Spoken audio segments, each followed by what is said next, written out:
In this lesson, we're going to talk about credit and then more specifically about credit cards. So credit is when you borrow money to purchase something with a promise to pay that money back. You're usually charged interest to borrow the money, but credit is often used for large items that people don't normally purchase with cash. So items like a car or a house or your tuition if you go to university. So those are the common reasons. So people buying a house will often get a mortgage. When you buy a car, you'll often get a personal or a car loan. When you're paying for school, you may get a student loan. If you're starting a business, you may get a business loan. So these are some very common times that people will borrow money. Now, it's not a good idea to borrow money to pay for things like your monthly bills. When you're paying monthly bills, it's better that you budget for these and make sure that you have enough money to pay them. Also, it's not a great idea to borrow money to pay for things that are extras, things like a new TV or a vacation or a new pair of shoes. It's better to save your money and pay for those up front, because remember, if you use credit, you're going to be charged interest. This means that you'll actually end up paying more than the value of the item in most cases. So it's really not always worth it to use credit to purchase things that you don't necessarily need. In this lesson, we are going to focus on credit cards. So credit cards are a very common form of credit. A lot of adults have them. Credit cards can be used very easily. They can be used in stores. They can also be used online. Now, when you have a credit card, you will receive a balance statement every month. And on this balance statement, you'll have a payment that you are required to pay by a certain date. Now, most credit cards, that payment that's required will only be a percentage of what you owe. So with a credit card, you don't always have to pay it back completely within the month. Depends on the kind of credit card you have. You have a certain amount of time in which you can pay back what you owe, which is called a grace period. But if you don't pay back your entire balance before that grace period ends, then they will start charging you interest. Now, the credit card companies may offer you lots of incentives for signing up for their card. So some credit cards will offer you cash back. Some credit cards will give you points or things like air miles. Sometimes there will be some kind of promotion. So in a store, they might say if you sign up for a credit card, you might get a percentage off of your purchase. Some credit cards will have an annual fee, meaning you need to pay a certain amount of money every year just to have the credit card. Other cards won't. So there's a few different kinds of credit cards in the chart here in your notes. So I would say your standard credit card is most common. A standard credit card has a balance that we call revolving. So a revolving balance means that you have your credit card, you can go to the store and purchase items or online and purchase items. Your balance may go up or down, and every month you only have to make a minimum payment, but you can pay off as much as you'd like. These are the most common. They're accepted most places. Usually the fees are somewhat low. Fees are usually low, I should point out, but not necessarily the interest rates. Sometimes they might have rewards linked to them, like cash back. So common things or common credit cards of this type are like your Visa or a MasterCard. Now, these credit cards generally have a limit, meaning depending on your credit history, they will lend you up to a certain amount of money. So this might be $1,000, it might be $5,000. It will depend on your credit history. Now there's other kinds of credit cards as well, things like charge cards. In a charge card, you have to pay the balance in full every month. And they're not accepted every place. Usually though, they have better rewards, but they may also have higher fees. There's also situations where you can have a limited purpose card, meaning a card that's only accepted at certain stores.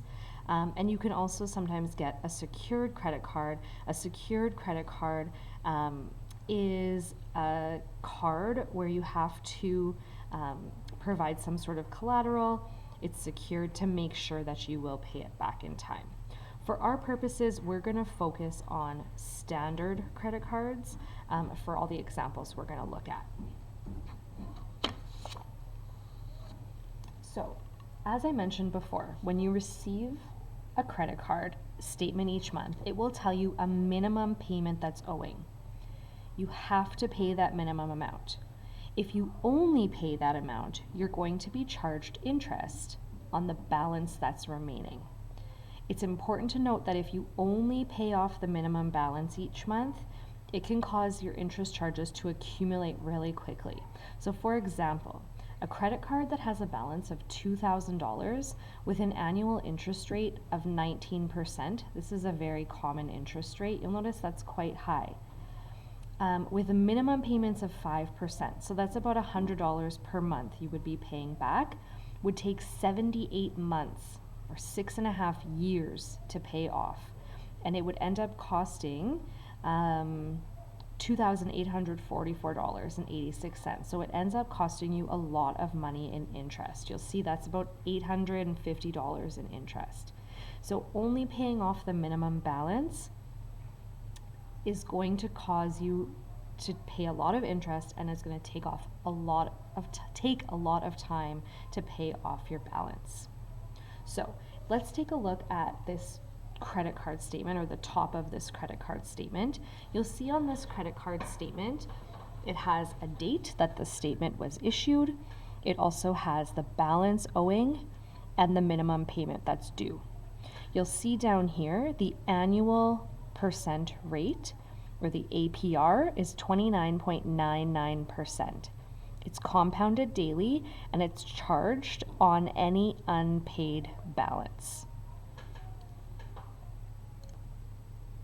So, if we look here, it says Bob only makes the minimum payment, meaning he only pays $19. He makes no other purchases.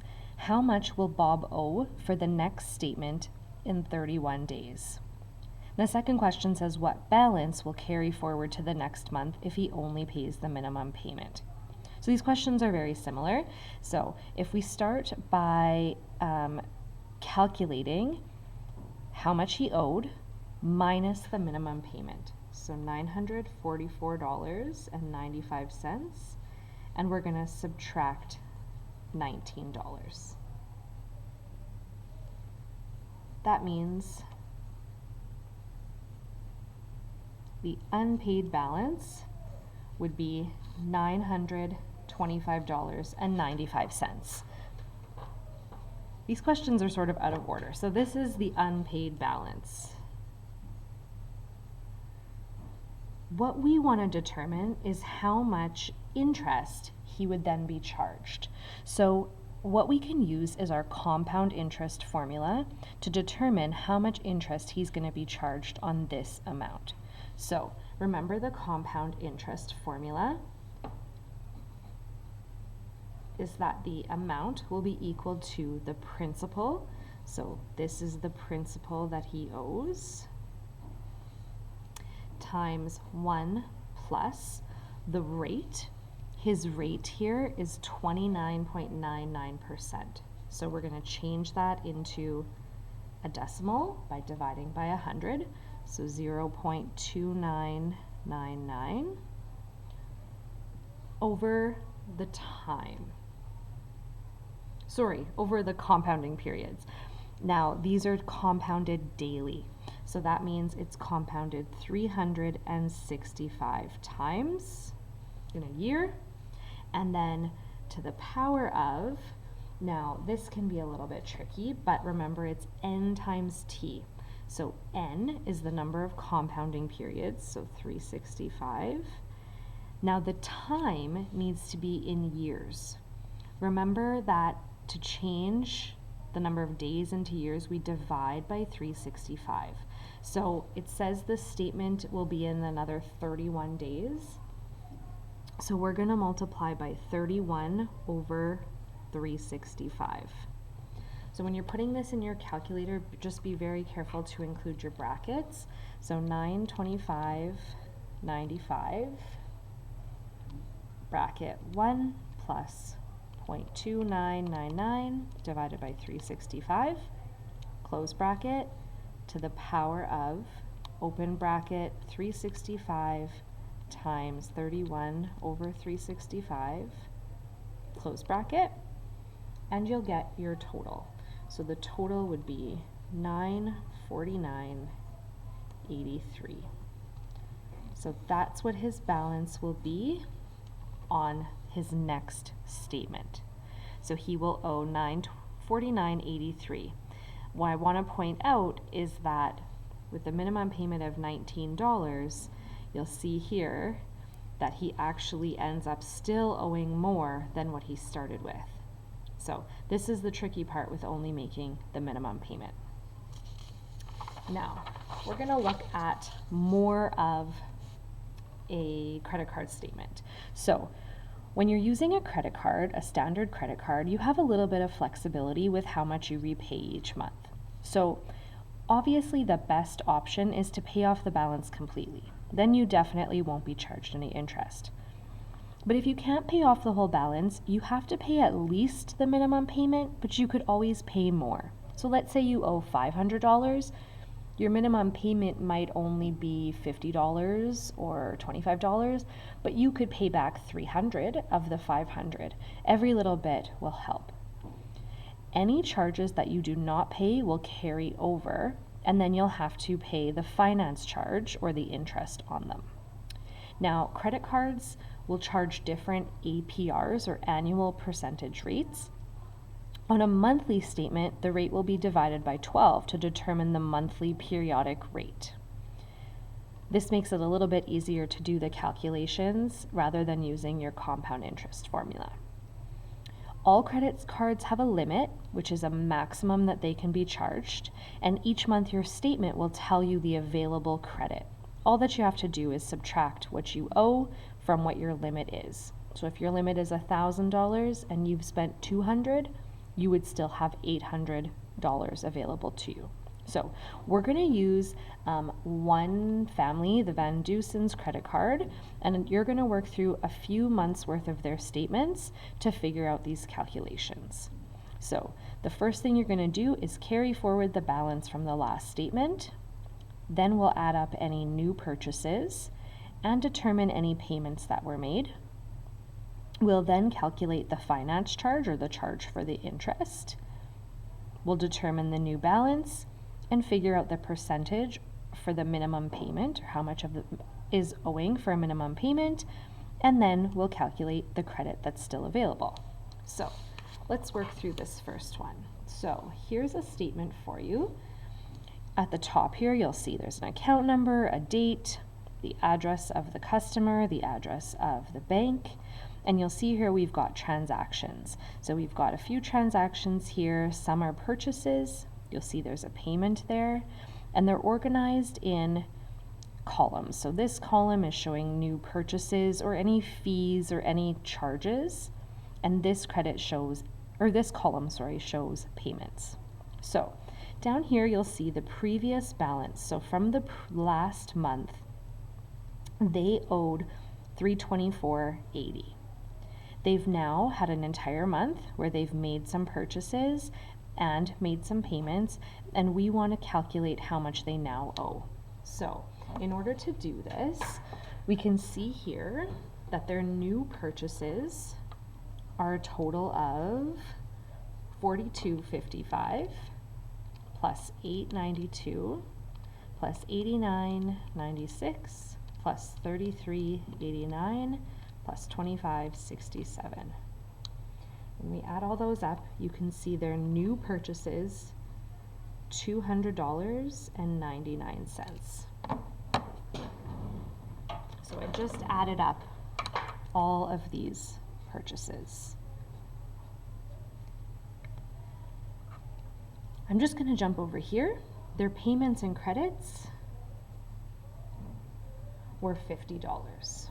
So when we're calculating their finance charge, what we need to look at is, remember, you will only be charged your finance charge on the items from your previous balance. So from the previous balance, they still owed $324.80. They will be charged this amount minus their payments, and then that is what they'll be charged interest on. So $324.80 minus the $50 is $274.80. That's how much that they would still owe. And then when we add on the interest, sorry, this is a small little space to work in. We're going to take that amount and multiply it by the periodic interest rate, which you'll see is actually given down here. So 274.80 times 0.015, and that's $4.12. So that's going to be the interest charge on the previous month's balance. If we then want to figure out the new balance, we're going to add up what they owed the previous month, $324.80, plus their new charges, plus the finance charge, and minus the $50 that they paid. When you do that, you get $479.91. So that's the new balance that they owe after this month. Now the minimum payment for the previous month is going to be 5%. Now that should have been stated here. The minimum payment is 5%. So we're going to find 5% of this amount. So remember, to do that, you're going to just multiply by 0.05, and this is equal to $24. So that's what they owe as a minimum payment for this statement. And so because their credit limit is $2,000 and the new balance is $479.91, then their remaining balance is going to be $2,000 minus $479.91, which is $1,520.09. That's how much money they have left that they could spend on their credit card.